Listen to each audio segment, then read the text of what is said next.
Need annetused on meile väga suureks toeks ja selle suure tänu märgiks ka see väike kontsert siin. Tänan teid kõiki.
Austatud Eesti Muusikaakadeemia juhtkond. Minul on ülimalt hea meel teile üle anda toetustšekk 25 000 krooni ulatuses. Mind määrati kadunud Jaan ja Olga kiriku pärandustombu üheks hooldajaks. Otsustasin sellest summast teha annetuse Muusikaakadeemiale Olga ja Jaan kiriku mälestuseks. Mõlemad põgenesid 44. aastal Tallinnast ja elasid palju aastaid Sydneys, Austraalias.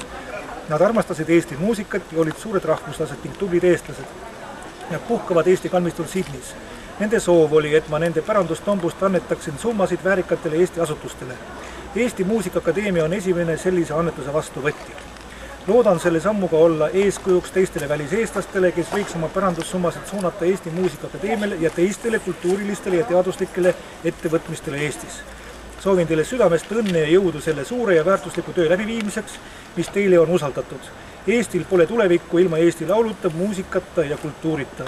Suurima austus ja lugupidamisega Tiiu Kroll Simmul, Chatswood West, Austraalia. Sydneyst Austraalia. Ütle palun tähtaeval, kuidas see nimi kirjas? Kaaga. Teie ise, jah? Jah. Suur tänu. Igal juhul on see meile suur au praegu niisuguse...